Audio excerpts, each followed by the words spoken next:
Sound check, sound check.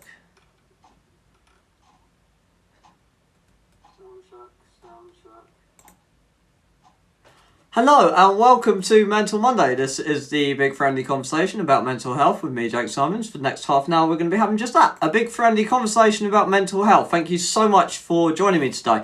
I am going to waffle on for a couple of minutes just while I make sure the stream is actually live, because there seems to be a few issues and thumbnail drop off, and we've lost the YouTube thumbnail, which is lovely.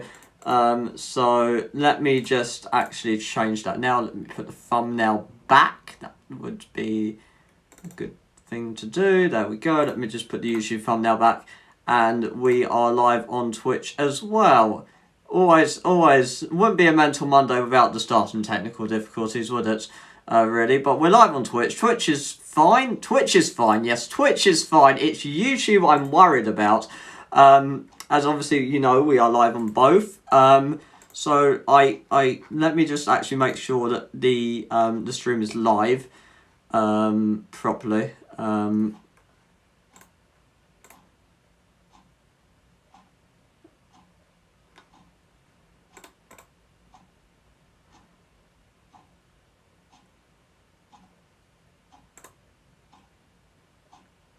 Now I've got to say if it's made for kids or not.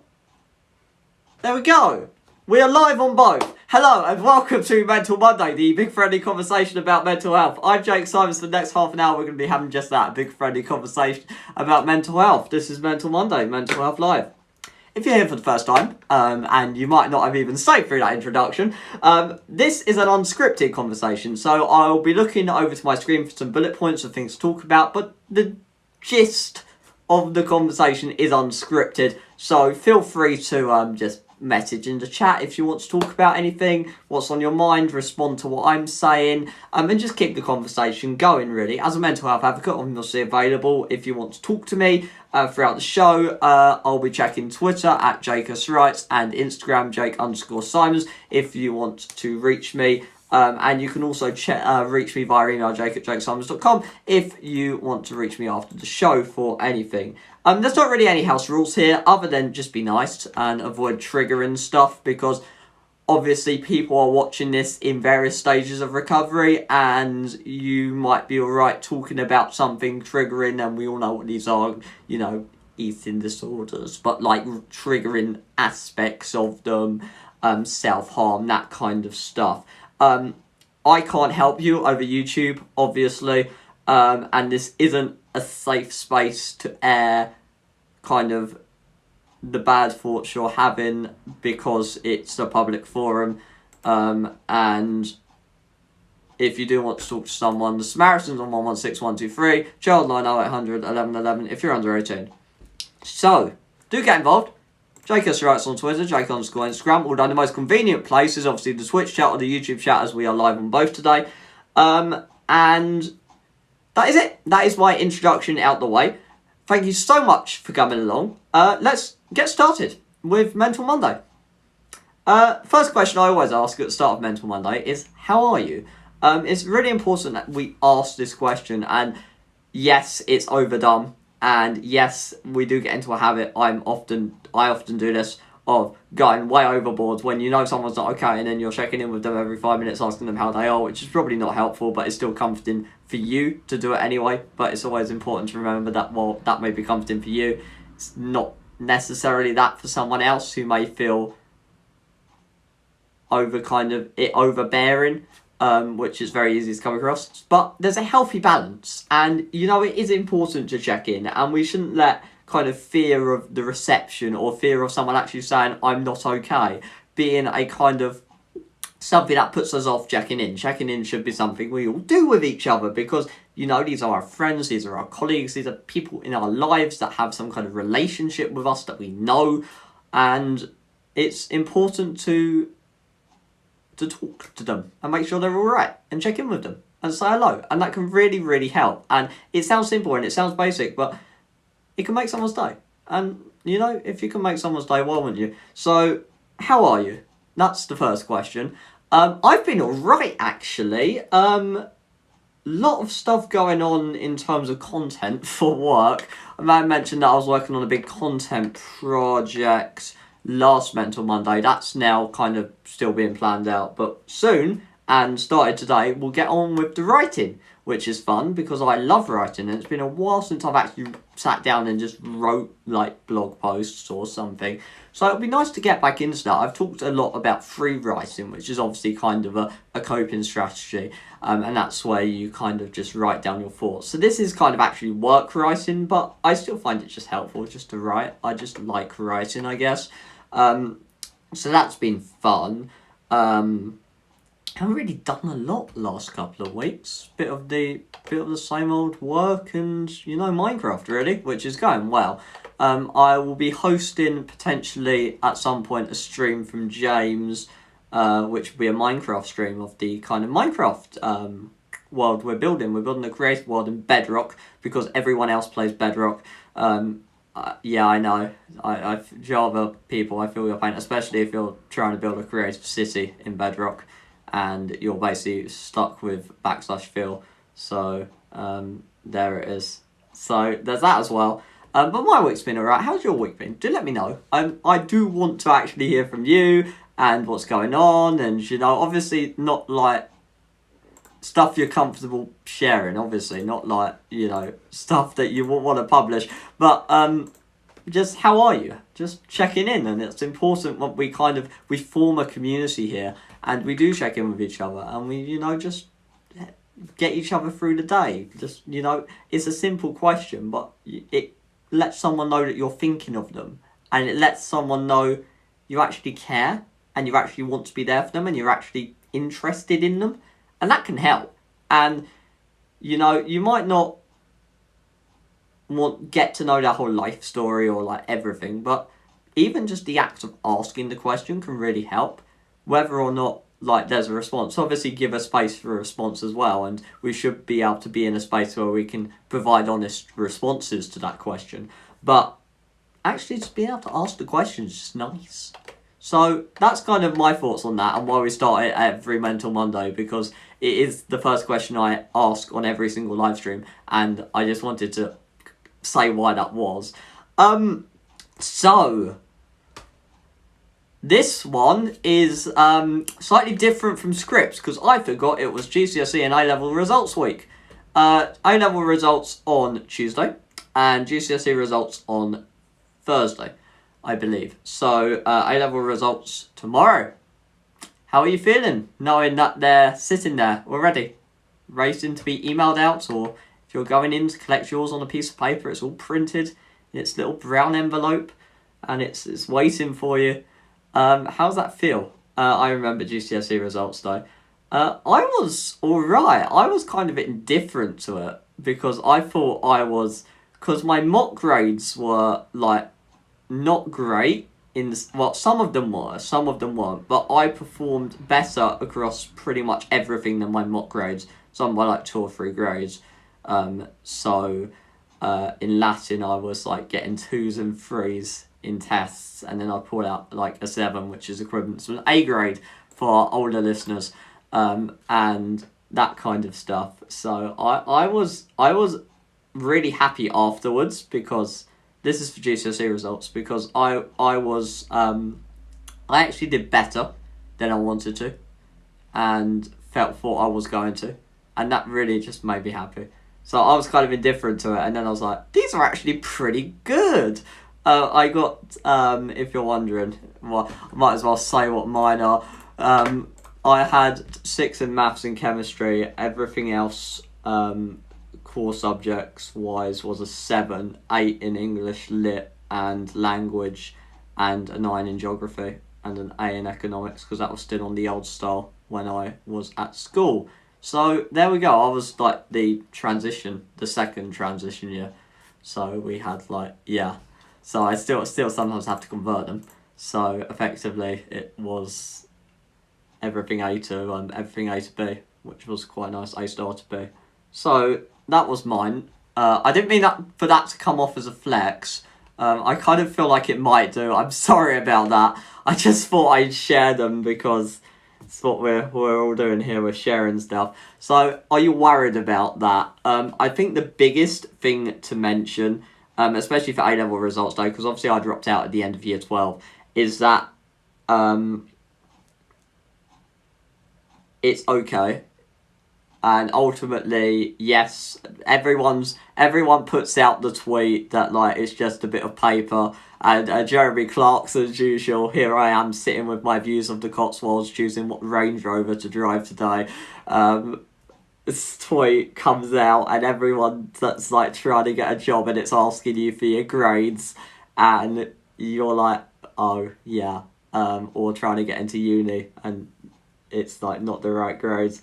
So, I do appreciate that. So I'm not going to be like, well, it's a piece of paper, it doesn't represent you.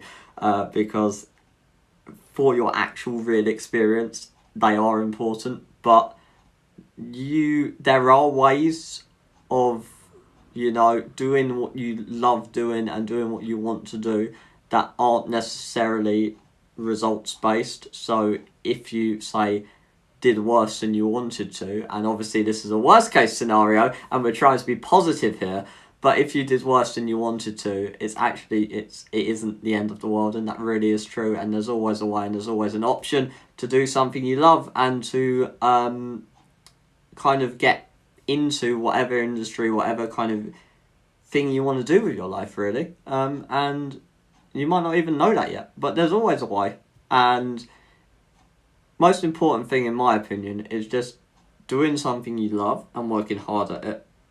So, I love marketing, and I work really hard at it, and that works out. So, if it's something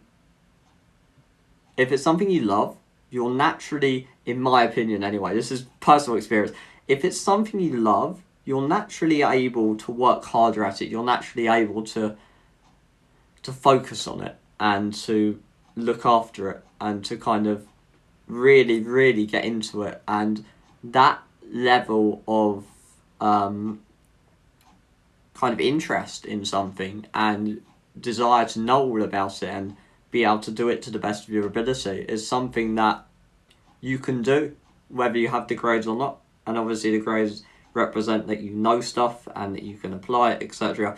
But they don't represent that you're like got a passion for something and that you really could excel at it should you be given a job for it. So it's definitely, especially with a lot of companies considering, say, things like cultural fit a lot more, just kind of in experience for in job descriptions.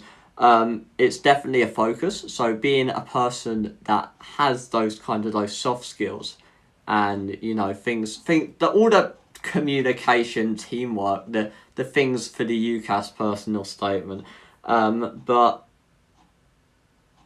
it really does help, and it really can benefit you. So just, think about that, and hopefully they work out well for you. So I'm kind of saying that at the low end, but, hopefully you don't have, I mean, obviously everyone's got anxiety about it, but hopefully it's not overwhelming. And if it is, just obviously get over the initial kind of feeling of being overwhelmed and, take the day to do something nice and have some self-care, etc. if it's not what you wanted. But then start thinking, right, okay, so this is what I've got, what are my next options? And taking a step back, being calm and taking a step back and actually reassessing your situation and making decisions based on that, rather than just getting lost in it's the end of the world, can really help.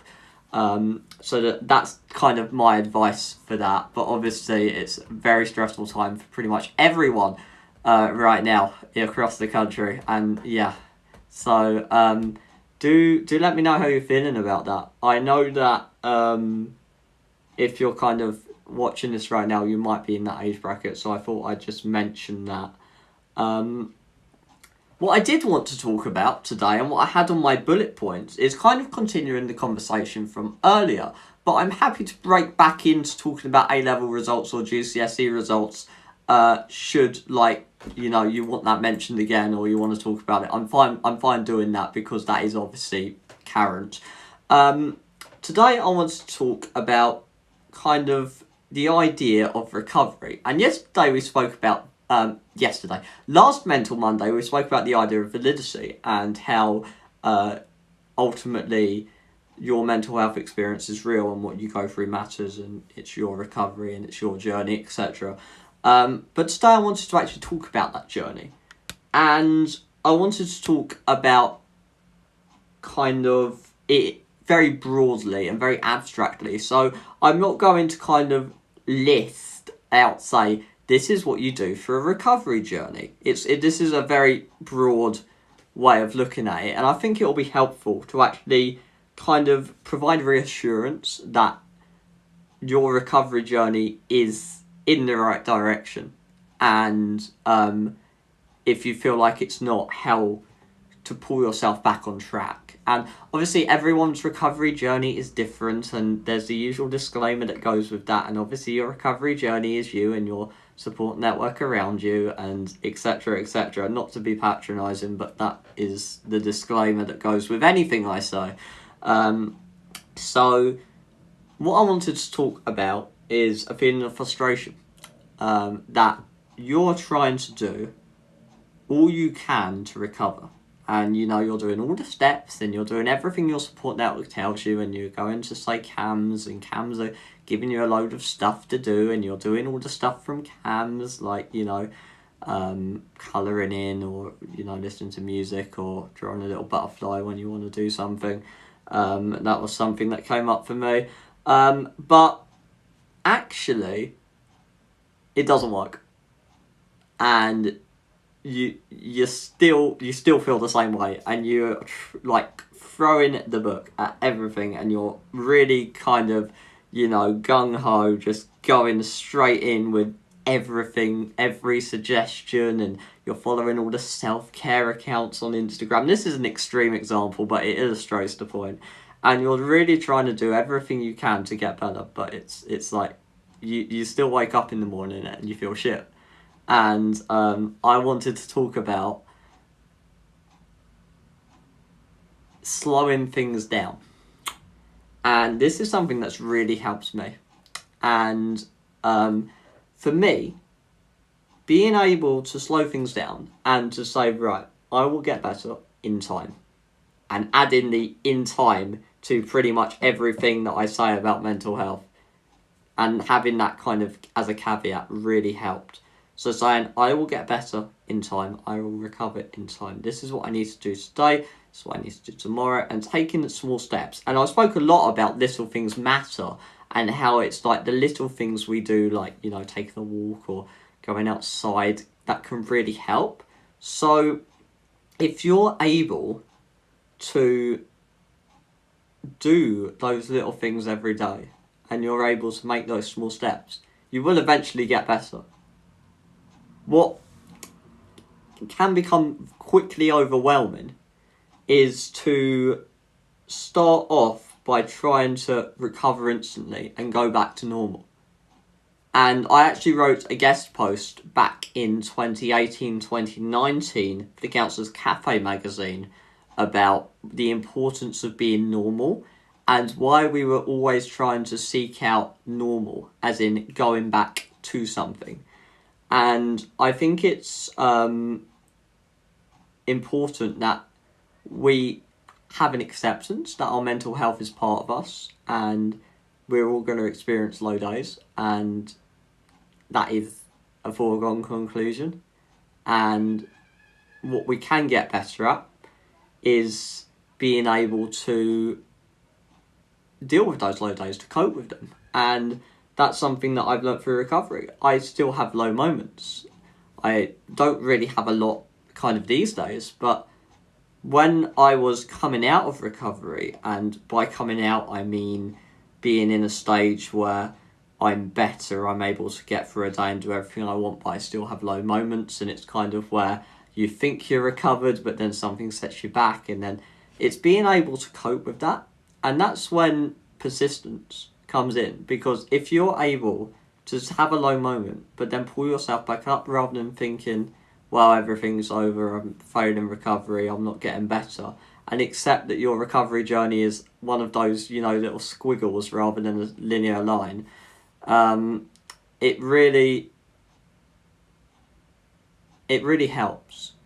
And that's really a broad way of looking at it. But sometimes slowing down our recovery and actually, taking those small steps, acknowledging how far we're coming, and, being proud of the little things that we're doing, because the little things do matter.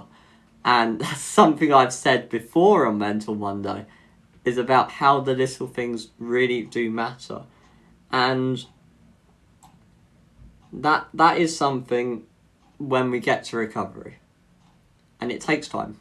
And it's not just going to be cured. And you might think that, doing a particular therapy or going through something is going to cure stuff. But it takes more than that. It takes time, it takes a whole support network around you. It's not just like one therapy and that's it, in my experience anyway. And I just wanted to share that because I wanted to tell you that, wherever you are in your recovery journey, that's where you start. So if you don't consider that you've started yet, you've still got through the days. You've still got through those difficult and hard days.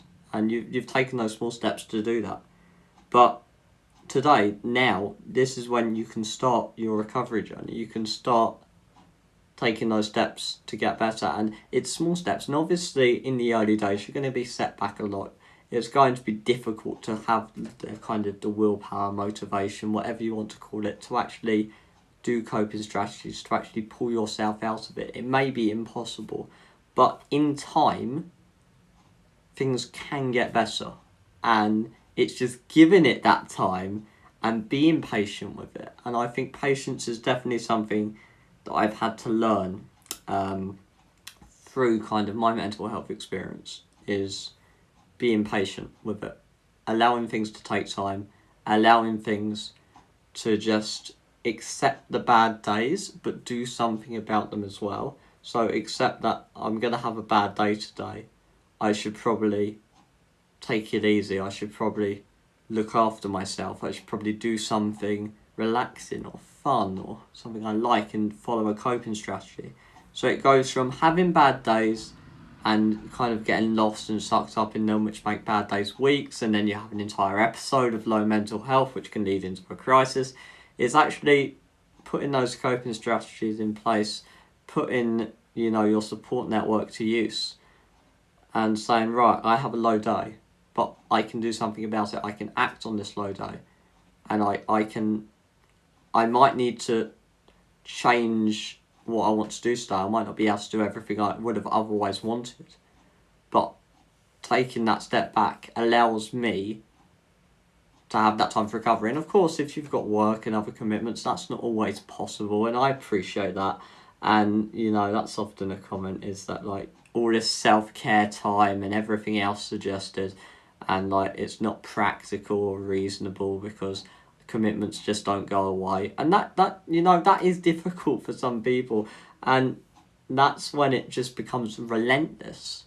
And that's a big word to use, and that can be so hard, and I fully appreciate that. But if you do have the option to just slowing things down and actually looking at your recovery and the progress you've made on it and saying, this is where I've got to, this is the small steps I need to do to get better. These can be, big steps for you, like this therapy, such medication, etc.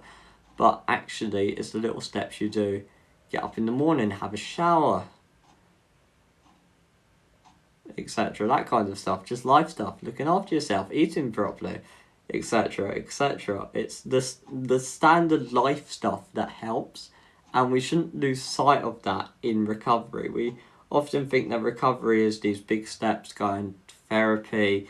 There's a pivotal moment in recovery where we start doing something that really works. But actually, recovery is a lot of little things working together. It's us working with our support network and our professional whatever professional help's needed, and kind of the little things we do day to day, and the coping strategies, and just everything kind of working together to get us through.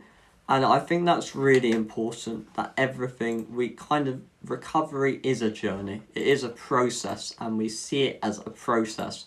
It's definitely a process I've had to go through. And, it's ongoing. I still have low days, and I still, have to use coping strategies. I still have to talk about my feelings and all of that, and I still have to do that, and you probably will, and that's natural, and that's why we start Mental Monday with "How are you?" Because we should always be talking about our feelings. We might think that we've recovered and we've got better, and we don't need to mental health stuff's in the past, but our mental health doesn't go away, and it needs to be constantly maintained, and it's so easy to slip back into kind of low mental health. So staying open, talking to people, building a network that raises you up, and that then comes back to last Mental Monday. I talked about the idea of validity and surrounding yourself with people that acknowledge the seriousness of what you've been through, and that it's a real mental health experience rather than belittling you, as I experienced someone doing to me. And I think that's really important, is that everything works together and everything is a process. And hopefully I've explained that in a way that makes sense. That was completely unscripted, so hopefully that came out okay. Do let me know if you've got any questions on that, or maybe want to share your own experience. What does recovery mean to you? Which is the title of another blog I've written. And I think it's really important that we just talk about recovery and the process of it. And, this is a journey that we're all going on.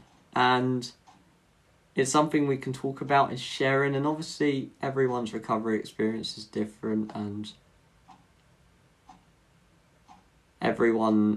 what everyone goes through is different, but what we can all share in is a kind of a greater empathy and a greater understanding. And this is what I've often spoke about, which I find when talking to other people that have suffered mental illness, is that there's just this empathy there, and there's just this feeling of, what I've been through, and being able to to joke about it, and to kind of have both the light-hearted conversations, but also the really deep and intimate ones, and feeling like you really get me, this. You're not just saying stuff because you're being polite and you're letting me vent. You actually know how this feels, and it feels so much different to have a conversation like that. And that's why I value connections in the mental health community so hugely, is because people just get you, and it really is lovely when you find that people. So that's a great reason to reach out and come talk to the lovely mental health community. So feel free to just come say hello after, if you wanted such a chat with me while I'm talking about having these chats with others. You're welcome to have a chat with me should you wish to after. Instagram Jake_Symons, Twitter Jake S Writes. Feel free to come and say hello. That's pretty much everything I wanted to say. We are nearly at the end of our time together anyway. So does anyone have anything else they want to kind of share or say, or any more comments? Just kind of flicking between my tabs. It would be helpful if anyone knows a way of having... I use Streamlabs on my phone as my camera, and then I use...